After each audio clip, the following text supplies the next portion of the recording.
ఏమని allegations raise చేసిందో basing upon it sections అనేది ఫ్రేమ్ అవుతాయి. సో ఇక్కడ వచ్చిన సెక్షన్స్ వచ్చేసి 376(2)(n, తర్వాత 506, తర్వాత 323. ఈ మూడుతో పాటు ఈ మూడు ఐపీసీ కింద, ఇవి కాకుండా section 5 read with section 6 of POCSO act. So ఇన్ని పెట్టారు. Okay, so 376(2)(n itself is a very big offence. అదేంటంటే ఇట్స్ అ కంటిన్యూస్ రేప్, కంటిన్యూస్గా అమ్మాయిని రేప్ చేస్తున్నాడని. సో ఇక్కడ ఆ అమ్మాయి ఏమంది, ఆల్మోస్ట్ 2020 నుంచి షీ హాస్ బీన్ హెరాస్డ్, సెక్షువల్గా హెరాస్ చేశాడు, అత్యాచారం చేశాడు అనేది ఫస్ట్ పాయింట్.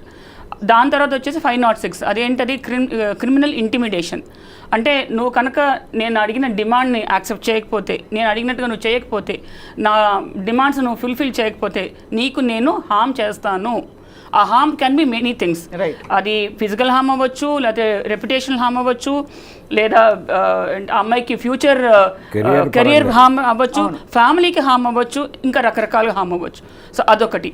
మూడోది వచ్చేసి causing hurt, that is section 323. ఈ మూడితో పాటు ఎందుకు సెక్షన్ 5 రెడ్ విత్ సెక్షన్ 6 పెట్టారంటే, తను మైనర్గా ఉన్నప్పటి నుంచి తన మీద ఈ లైంగిక వేధింపులు, అత్యాచారం చేయడం జరుగుతుందని పెట్టింది. అంటే she must be less 18 below 18 అయి ఉండాలి. కాబట్టే కదా ఆ పాక్సో యాక్ట్ కింద వస్తుంది. సో ఇంత దాంట్లో ఏమేమి ఎవిడెన్సెస్ అంటే, ప్రైమరీ ఎవిడెన్స్ ఉంటుంది, సెకండరీ ఎవిడెన్స్ ఉంటుంది. ఫస్ట్ ఆ అమ్మాయి మెడికల్ ఎగ్జామినేషన్, రైట్, ఆ తర్వాత వాట్సాప్ చాట్లు, ఇవన్నీ సెకండరీ ఎవిడెన్స్ కింద తీసుకుంటారు. మెడికల్ ఎగ్జామినేషన్ ఎప్పుడు అంటే 5 ఏళ్ల క్రితం జరిగిన దానికి మెడికల్ ఎగ్జామినేషన్ చేస్తారు, చేయించాలి, సాధ్యం అంటారు. It's possible to prove. 5 ఏళ్ల క్రితం medical examination possible to prove కదా. అసలు అమ్మాయి ఫిజికల్ అనాటమీ ఏంటి, ఎలా ఉంది లోపల తెలుసుకోవడానికి. So because that is a rape, so physical examination జరగాలి, మెడికల్ ఎగ్జామినేషన్ జరగాలి.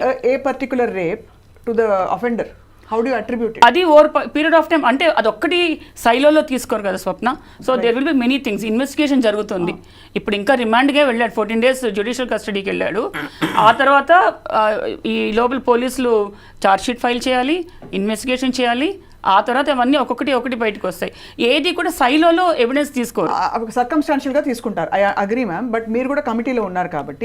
ఇప్పుడు ఒకనొక వ్యక్తి, వీళ్ళని కాదు, వచ్చి మీకు నాకు హెరాస్మెంట్ జరిగిందంటే టిపికలీ మీరు ఏ యాంగిల్స్ లో మీరు అంటే దాన్ని పరిశీలిస్తారు, మీరు కానీ మీలాంటి సభ్యులు కానీ? నార్మల్గా ఇప్పుడు మేము పాష్ కమిటీలో ఉన్నాను, దాదాపు ఒక 8 కంపెనీస్లోనే ఉన్నాను, ఎక్స్టర్నల్ మెంబర్ గాను, ఎంక్వైరీ ఆఫీసర్ గాను. సో ఇక్కడ ఏంటంటే ఏ సెక్షువల్ హెరాస్మెంట్ కూడాను బ్రాడ్ డేలైట్లో జరగదు, అందరు ముందు 10 మంది అందరూ చూస్తుండగా జరగదు. Correct. So on the scale of 10, 9 కేసెస్లో సైలోస్ జరుగుతాయి.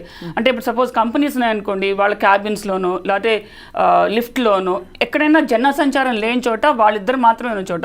సో అటువంటి చోట మీకు ఎప్పుడు కూడా డైరెక్ట్ ఎవిడెన్స్ దొరకదు, సెకండరీ ఎవిడెన్స్, సర్కమ్స్టాన్షియల్ ఎవిడెన్స్ దొరుకుతుంది. సో మేము నార్మల్గా అటువంటి చోట్ల ఏం చేస్తామంటే, అసలు ఆ అక్యూజ్డ్ మిగతా అందరితో ఎలా ఉన్నాడు అది ఫస్ట్ చూస్తాం. అది ఓవరాల్ అతని బిహేవియర్ ఏంటి, అతని పర్సనాలిటీ ఏంటి, ఎలా మూవ్ అవుతున్నాడు, అండ్ ఈ అమ్మాయి ఏం చెప్తోంది. సో మాకు సీసీటీవీ కెమెరా ఫుటేజెస్ దొరకవచ్చు. సో ఇలా రకరకాలుగా మేము పరిగణనలు తీసుకుంటాం. అయితే ఒక పాయింట్ ఏంటంటే, అతను అందరితో చాలా మంచిగా ఉండొచ్చు, మేము దాన్ని జెంటిల్మెన్ సిండ్రోమ్ అంటాం. ఒక్క పర్టికులర్ అమ్మాయినే టార్గెట్ చేసి ఆ అమ్మాయిని మాత్రమే ఈ విధంగా హెరాస్ చేస్తూ ఉండొచ్చు. అటువంటి చోట్ల డైరెక్ట్ ఎవిడెన్స్ దొరకడం కొంచెం కష్టమే, కానీ but over period of time మాకున్న ఎక్స్పీరియన్స్తో మేము అతని దగ్గర నుంచి అతనే చెప్పించేట్టు మేము బయటికి లాగుతాం. రైట్, అది జరగాల్సింది, అది అతని నుంచి బయటకు రావాలి. ఎందుకంటే ఎక్స్టర్నల్ కొరాబరేటివ్ ఎవిడెన్సెస్ మనకి ఒక హోటల్ రూమ్కి వెళ్ళింది అని ఈ అమ్మాయి చెప్పినా కూడా రూమ్లో ఏం జరిగిందో ఎవరికి తెలిసే అవకాశాలు ఉండవు. సో నిజంగానే ఇంత సీరియస్ ఈ విషయం జానీ మాస్టర్ని ఈరోజు తీసుకెళ్లారంటే రిమాండ్కి, ఖచ్చితంగా కొంతవరకు ఎవిడెన్సెస్ ఉంటే తీసుకెళ్తారా అని కన్క్లూడ్ చేసుకోవచ్చా? ఇక్కడ ప్రిమా ఫేసి ఏమైందంటే, అక్కడ కంప్లైంట్ ఫైల్ అయింది, కంప్లైంట్ ఫైల్ అయినాక 0 FIR రిజిస్టర్ అయింది. రిజిస్టర్ అయినాక సార్ పట్టుకొచ్చారు, within 24 hours judicial magistrate దగ్గర ప్రొడ్యూస్ చేశారు. తర్వాత of course as a matter of process అతను జ్యుడిషియల్ కస్టడీకి పంపించారు. సో ఎవిడెన్స్ని కన్సిడర్ చేశారా అంటే అది ఈ స్టేజ్లో జరగదు, ఇంకా జరగదు. Nothing is proven, until proven everybody is deemed innocent in the court, in the eyes of law. Right. So అక్కడి నుంచి మాట్లాడదాం. మేడం, మిమ్మల్ని sexual harassment at work place అని అనడానికి ఒక 5 పాయింట్లు చెప్పండి ma'am. I'm being harassed, I need to escalate అని ఒక అమ్మాయి తెలుసుకోవడానికి. బికాస్ చాలా ఏరియాస్ గ్రేగా బ్లర్డ్గా ఉంటాయి. Starting from comments, personal comments. So sexual harassment at work place నేను మీడియాకి లిమిట్ అయ్యమని చెప్తాను, ఎందుకంటే మన కేసు ఇప్పుడు మన మీడియాకి సంబంధించిన కేసు కాబట్టి. ఇక్కడ ఏంటంటే వాళ్ళకి ఒక పర్టికులర్ వర్క్ ప్లేస్ అనేది ఉండేది, ఎక్కడ యూనిట్ వెళ్ళి ఎక్కడ షూటింగ్ జరిగితే అదే వర్క్ ప్లేస్ అవుతుంది, లేదా ఒక పర్టికులర్ ఆఫీస్లో కూర్చొని వర్క్ చేస్తుంటే అక్కడ అది వర్క్ ప్లేస్ అవుతుంది, లేదా ఒక స్టూడియోలో, ఇప్పుడు మన స్టూడియోలో ఉన్నాం, ఇది వర్క్ ప్లేస్, ఇది ఒక వర్క్ ప్లేస్. ఇక్కడ ఈ స్టూడియో పెద్దలు ఉంటారు కదా, స్టూడియో ఎవరైతే యజమాన్యం, వాళ్ళందరూ కూడా ఏం చేయాలంటే ఫస్ట్ ఎవరైతే ఈ వర్క్ ప్లేస్లోకి వస్తున్నారో ఇది సేఫ్ ప్లేస్ టు వర్క్ అని ముందు అష్యూరెన్స్ ఇవ్వాలి. అవును, నెంబర్ 1. అంతేకాకుండా సెక్షువల్ హారాస్మెంట్ అంటే ఒక మిత్ ఉంది స్వప్న, ఏంటంటే ఫిజికల్గా చేస్తేనే అని, అంటే ఫిజికల్ ఇంటిమసీలోకి వెళ్తేనే కాదు. ఒబ్సీన్గా ఏమైనా పిక్చర్స్ షేర్ చేసినా, ఫొటోస్ పెట్టినా, ఒబ్సీన్ రిమార్క్స్ పాస్ చేసినా, దట్ ఒబ్సీనిటీ ఇంక్లూడ్స్ మన బాడీ వెయిట్ గురించి బాడీ షేమింగ్ చేయటం, కలర్ ఆఫ్ ద డ్రెస్, మన colour complexion, height, weight, body weight, దేని గురించి మాట్లాడినా that comes under sexual harassment. Right, okay. అది కాకుండా ఏమన్నా మన గురించి సెక్షువల్ టించ్లో మన దగ్గర నుంచి ఏమైనా ఫేవర్స్ అడుగుతున్నా, క్విట్ ప్రోకోలో, లేదు మామూలుగా కూడా సెక్షువల్ ఫేవర్స్ ఎక్స్పెక్ట్ చేస్తున్నా, ఇవన్నీ కూడా సెక్షువల్ హారాస్మెంట్ దాని కిందకే వస్తాయి. రైట్. ఇన్ఫ్యాక్ట్ మీడియా దానికి వెళ్తే, ఫిల్మ్ ఇండస్ట్రీకి వెళ్తే, ఈవెన్ వ్యానిటీ వ్యాన్ ఏదైతే ఉంటుందో వాళ్ళ వ్యాన్, అది కూడా వర్క్ ప్లేస్ అవుతుంది.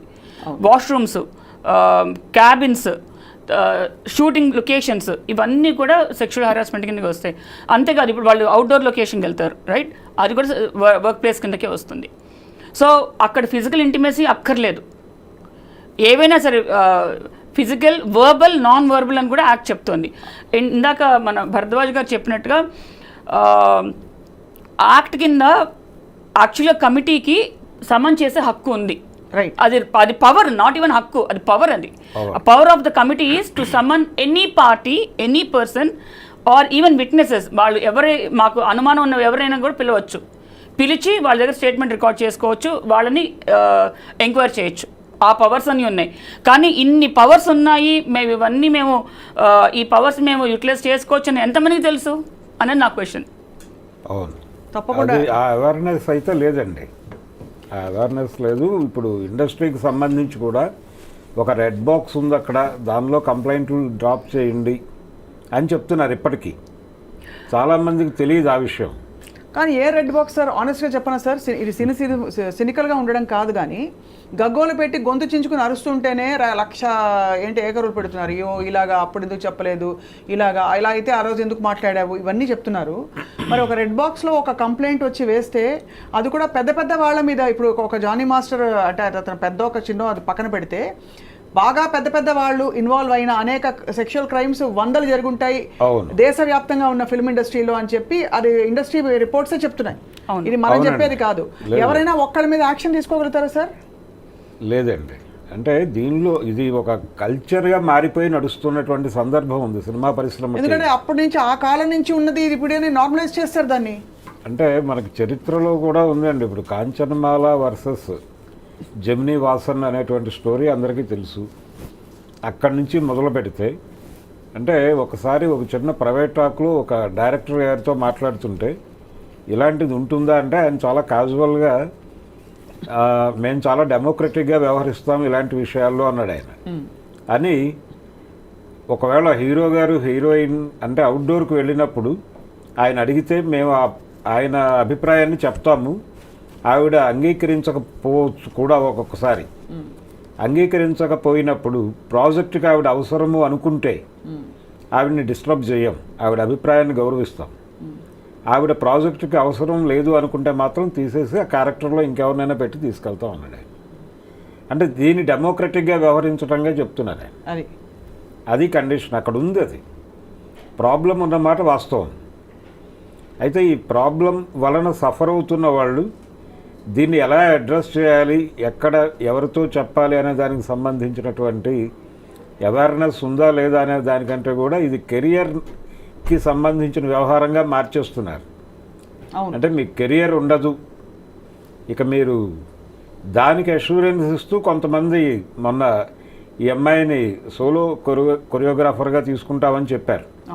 ఇప్పుడు వాళ్ళని ఈ కేసు వెనకాల అంటే జానీ మాస్టర్కి వ్యతిరేకంగా పనిచేస్తూ ఈ అమ్మాయిని వాళ్ళు గైడ్ చేస్తున్నారు, అని వాళ్ళ పరిగణించారు. హస్తం ఉంది అనేది ఒక స్టోరీ బయట అదే మనకి అంటే ఇదే అంటే ఈ మాట్లాడే సమాజం అంతా కూడా వాళ్ళ ఇంట్లో ఆడపిల్లలకి జరిగితే ఏమిటి అని ఆలోచించే పరిస్థితిలో కూడా సిగ్గుపడాలి, జాలిపడాలి వీళ్ళందరినీ.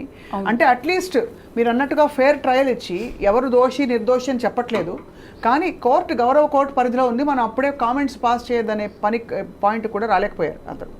సో ఫైనలీ మ్యామ్ జయంతి గారు, ఇవాళ అంటే ఇన్ని కమిటీస్లో సభ్యురాలుగా మీరు ఉన్నారు కాబట్టి మిమ్మల్ని అడుగుతున్నాం, ఏం చేయాలి ఒక అమ్మాయి హెరాస్మెంట్ జరిగితే? తనకి ఒకవైపు సర్వైవల్ ప్రాబ్లమ్స్ ఉండొచ్చు, వాళ్ళ పేదరికము, ఇంకోవైపు నాకు ఎవరు మద్దతు పలకరు, ఐ వోంట్ బి హర్డ్ అనే ఒక కాన్ఫిడెన్స్ ఉండుండొచ్చు, ఒక డిఫరెంట్ మోడ్లో చెప్పకపోవచ్చు. What do you suggest? So Swapna, నార్మల్గా కంపెనీస్లో అయితే ఈ ఐసీ కమిటీ అనేది ఒకటి ఉంటుంది అండ్ ఖచ్చితంగా చేయాలి. ఎందుకంటే ఈ కంపెనీస్ అన్నీ కూడా end of the financial year వాళ్ళు ఆర్ఓసికి, రిజిస్టర్ ఆఫ్ కంపెనీస్కి, మినిస్ట్రీ ఆఫ్ కార్పొరేట్ అఫైర్స్ వీళ్ళందరికీ సబ్మిట్ చేయాలి, రిపోర్ట్ సబ్మిట్ చేయాలి. అలాగే directors, board of directors are liable. So ఒక పర్టికులర్ వర్క్ ప్లేస్, పర్టికులర్ కంపెనీలో if it's not a safe place to work, including board of directors, everybody is liable. So వాళ్ళు చాలా కేర్ఫుల్గా ఉంటున్నారు, ఇప్పుడు చాలా ప్రోయాక్టివ్గా మెషర్స్ తీసుకుంటున్నారు. కమింగ్ టు మీడియా ఇండస్ట్రీ, ఇప్పుడు ఇక్కడ అంత ఒక సిస్టమేటిక్గా లేదు కాబట్టి నేనేం చెప్తున్నానంటే షీ బాక్స్ అనేది ఉంటుంది. ఇది ఎంతమందికి తెలుసు? షీ బాక్స్ అనేది it's the most confidential one. అది డైరెక్ట్గా మినిస్ట్రీ ఆఫ్ విమెన్ అండ్ చిల్డ్రన్కి వెళ్తుంది. అది ఎక్కడికి తెలియదు, ఎవరికి ఏం బయటికి రాదు. That is online complaint system mechanism. అది కనుక ఫైల్ చేస్తే డైరెక్ట్గా అక్కడికి పైకే వెళ్తుంది, పైనుంచి వస్తాయి ఆర్డర్స్. అందులో ఏమిటి జస్ట్ కంప్లైంట్ సరిపోతుందా, లేక దానికి ఎవిడెన్సెస్ కూడా పెట్టాల్సిన అవసరం? ముందు కంప్లైంట్ వెళ్ళాలి, తర్వాత ఎంక్వైరీ జరిగినప్పుడు మాత్రమే వాళ్ళు మిగతావన్నీ. ఒక్కసారి అక్కడ పైకి వెళ్ళినాక ప్రాబబ్లీ విమెన్ కమిషనే it can come into picture. ఒకసారి మీకు సెంట్రల్ లెవెల్లో విమెన్ కమిషన్ వచ్చిందంటే టోటల్గా డిఫరెంట్ టర్నే తీసుకుంటుంది. రైట్. అంటే తనకి ఏదైతే సపోర్ట్ లేదు అనుకుంటుందో ఆ సపోర్ట్ ఆటోమేటిక్గా వస్తుంది. దట్స్ అ గ్రేట్, చాలా మంచి రియాష్యూరెన్స్ అండి. ఫైనలీ సార్ అండ్ మేడం, ఇది ఈ అఫెండర్స్కి ఏమిటి ధీమా? మేము పట్టుబడినా ఏం కాదులే, ఎవ్వడు ఏం చేయలేడనా? ఏం చేయలేరు, మేము హ్యాండిల్ చేయగలం అనేటువంటి కాన్ఫిడెన్స్. అది మేనేజ్ చేయగలం అని ఇంకొకటి, అంటే విట్నెస్ని మేనేజ్ చేసేస్తాము, ఆ కంప్లైంట్ విక్టిమ్నే మేనేజ్ చేసేస్తాము, భయపెట్టేస్తాము, అన్ని రకాలుగా సామధాన భేద దండోపాయాలు అన్నీ అయిపోయినాక ఫైనల్గా కదా కోర్టులో ప్రూవ్ అయ్యేది. అప్పుడు కదా తర్వాత అపీల్ సిస్టమ్ ఉన్నది, చాలా సిస్టమ్స్ ఉన్నాయి. I will manage the system అన్న ధీమా. అంటే దురదృష్టం ఏంటంటే నిర్భయ లాంటి కేసులోనే అన్ని సంవత్సరాలు పట్టింది వీళ్ళకి యాక్చువల్లీ శిక్ష పడడానికి.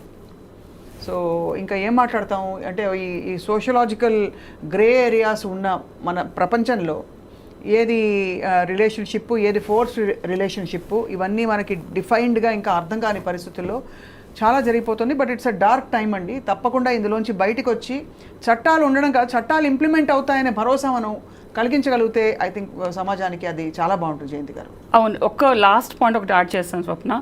ఇప్పుడు ఏంటంటే వీళ్ళు కోర్టుకి వెళ్తున్నారు, లేకపోతే పోలీస్ ఇన్వెస్టిగేషన్ జరుగుతుంది, ఇవంతా జరిగినప్పుడు దే కెన్ క్లెయిమ్ కదండి మన విక్టిమ్స్ కానీ ఎవరైనా నా గురించి కన్సెన్షువల్ రిలేషన్షిప్. ఇప్పుడు చాలా కేసెస్లో ఎస్పెషల్లీ మీడియా ఇండస్ట్రీ ఉన్నప్పుడు కన్సెన్షువల్ రిలేషన్షిప్ గురించి మాట్లాడతారు. అంటే వాళ్ళ అమ్మాయి ఇష్టపడే వెళ్ళింది, ఆ అమ్మాయి నో చెప్పలేదు, ఆ అమ్మాయిని బలవంతం చేయకుండా ఆ అమ్మాయి కౌంటర్ ఆఫర్ ఇచ్చింది, ఫోర్స్ చేసింది. సో ఇటువంటి ఎలిగేషన్స్ చాలా చేస్తారు. It's very easy to say that. So consensual relationship అన్నప్పుడు అది కూడా ఫోర్స్ఫుల్గా కూడా అవ్వచ్చు. అవును, అంతే కదా, ఫోర్స్ఫుల్గా అవ్వచ్చు, ఇష్టం లేకుండా అవ్వచ్చు. సో అవన్నీ కూడా పరిగణలోకి తీసుకుంటారు కోర్టు, ఏ పరిస్థితిలో అమ్మాయి యాక్సెప్ట్ చేసింది. సో కన్సెన్షువల్ రిలేషన్షిప్ అంటే అఫ్కోర్స్ అది ఖచ్చితంగా సెక్షువల్ హారాస్మెంట్ యాక్ట్ కిందకైతే రాదు పరిధి.